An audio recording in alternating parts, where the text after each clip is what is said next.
Hello, Tansei.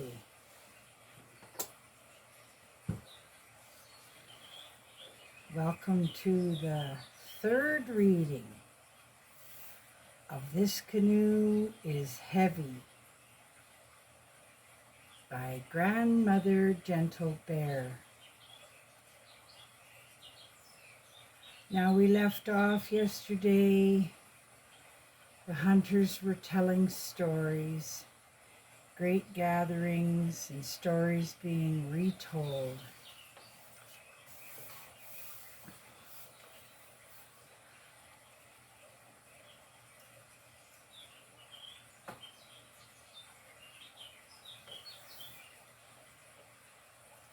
Tea is ready.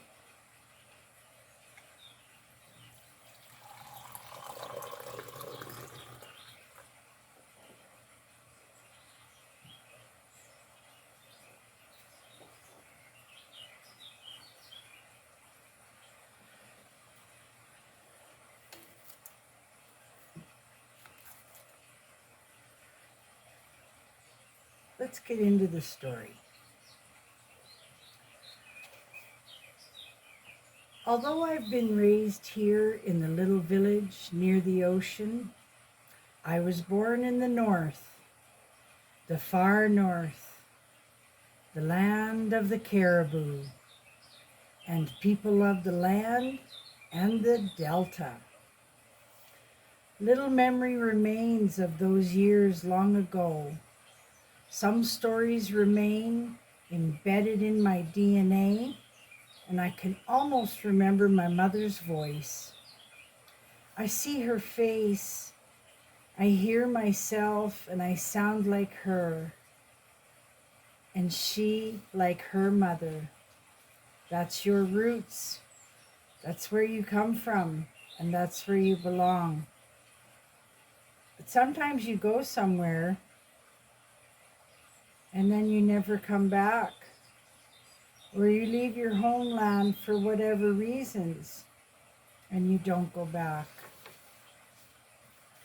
But now that I'm older, I often wonder what life up north is like.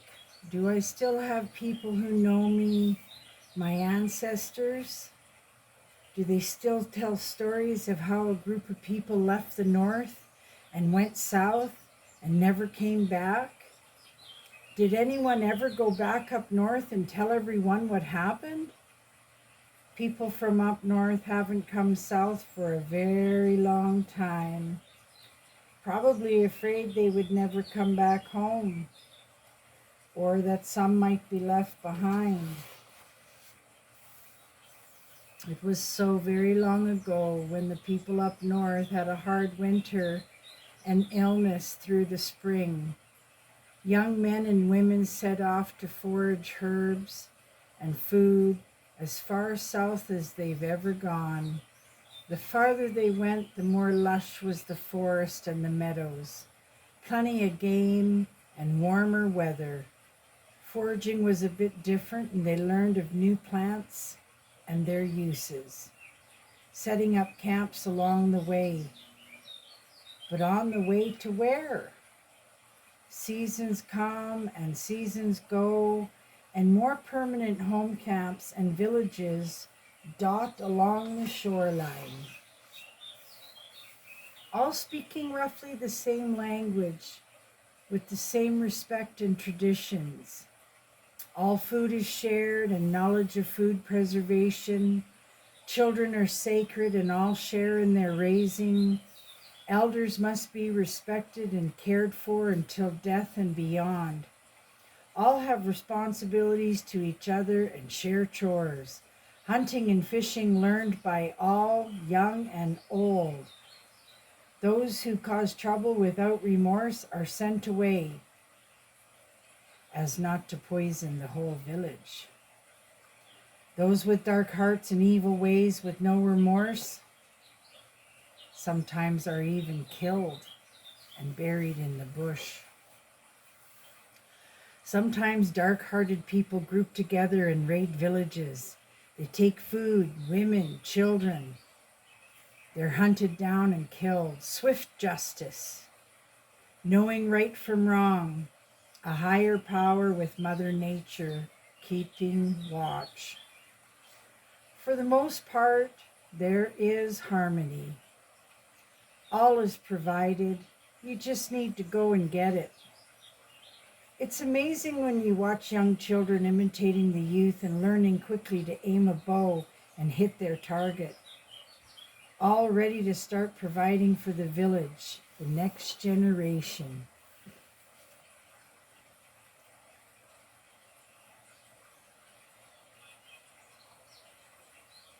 Thank you. And seeing the youth leading the young ones with lessons and play, there is a great harmony. But sometimes you need to go solo, a little time on your own. I will plan a solo canoe trip across the lake and beyond, a small cabin in the lee of the mountains where I lived for many years, a little place to get away and relive some old memories. I'll need to put some food together, a couple hides, and find my paddle. There's a few good canoes that don't leave shore often. One of those will do nicely. I won't say when I'm going until the morning I leave. That way I can just quietly go. Northern people migrated or traveled south and built new lives near the ocean, but also in the forest. Trade between these small settlements is very important for survival. Important relations, friendships, and couples raising families, big extended families, many generations all living near each other. We don't say we are obligated to each other, but we are, and that's okay.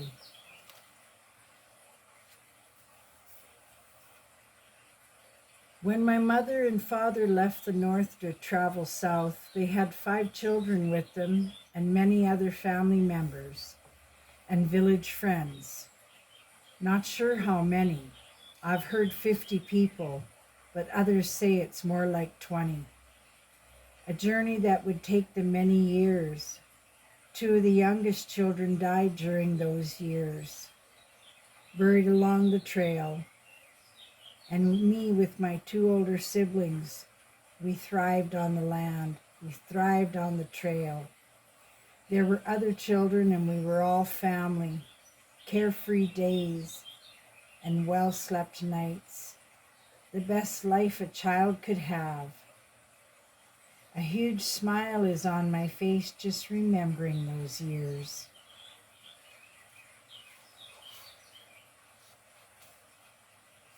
I'm the lucky old bear that outlived them all. But at the same time, I'm left to grieve for those lost times and people. We settled in an open meadow surrounded by a lush, mossy forest with the smell of salty ocean nearby. Some lived in wooden huts made of branches woven and tied together, much like a wigwam. Some lived in teepees made of wooden poles covered with hides. Nowadays it's canvas. Some lived inside the meadow, and others lived in the shade of the forest. But we all shared what we have.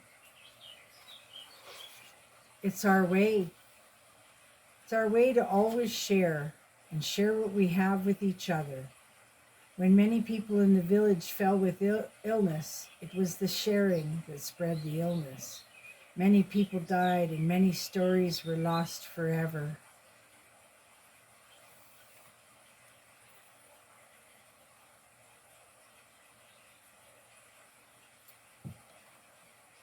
My father had been on the trail with the French voyageurs for many years.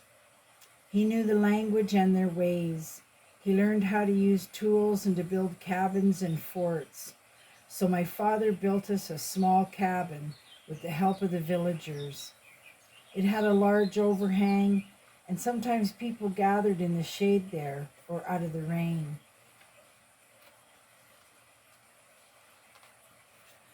And soon there were other cabins being built for the larger families with many children.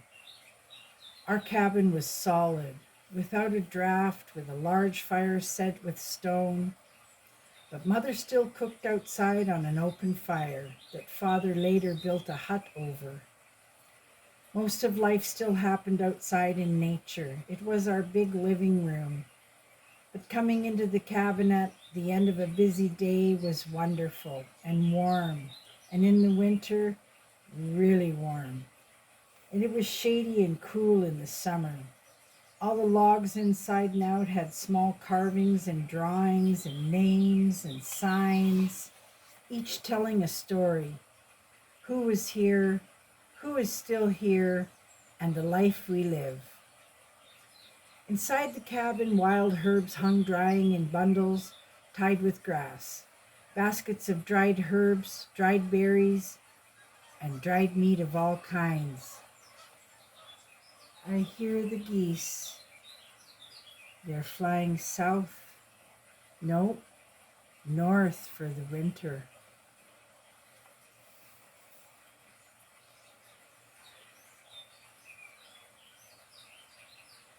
Where was I? Baskets of dried herbs and dried berries and dried meats of all kinds. There always seemed to be food, fresh or dried or smoked.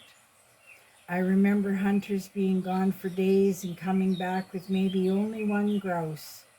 But then a deer or two grazing along the forest edge would give themselves for our survival. Somehow we always had what we needed and then some. Now I'm supposed to stop here, but I'm going to keep reading because the story's just getting good.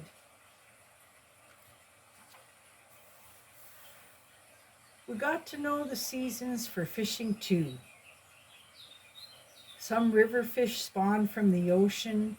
Some ocean fish stay in the certain areas. We had many things in common from people of the north and people of the south.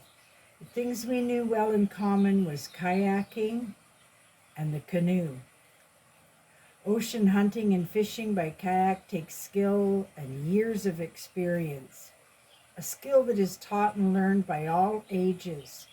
While some are hunting on the water, others are hunting in the forest and up the mountains. The food is there. You just have to go and get it.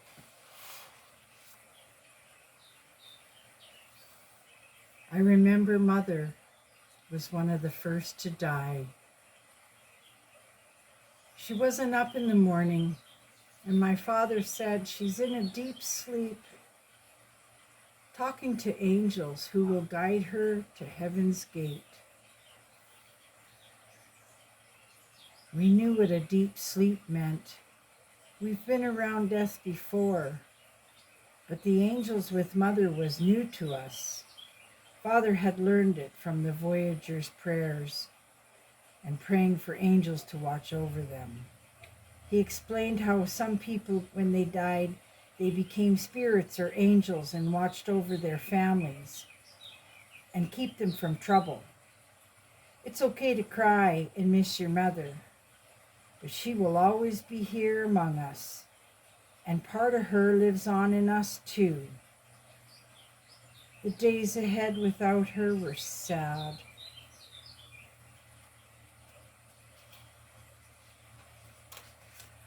No one wanted to seem to talk about Mother or her death. I wanted to retell all her stories, but it was not to be. A quiet time fell on the village, and we all went on with our lives without speaking about her.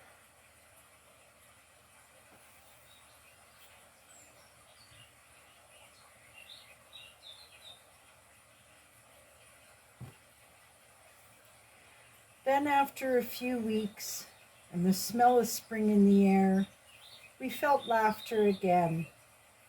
The grief was slowly passing, and the air somehow seemed easier to breathe. Us kids all chipped in and got the daily chores done. We knew what was needed of us, and we didn't wait to be told. Father didn't laugh anymore. but he did smile at us from time to time. His sickness came quickly and took him in the night. Father was having a deep sleep, and the cabin fell silent. The village had lost 2 people in as many months, and it's known that others are sick. Some families left on canoes and paddled across the lake and out of sight, afraid the sickness would get them. Day after day, we wondered who would be having the deep sleep today. When it was over, almost half the people had moved across the lake.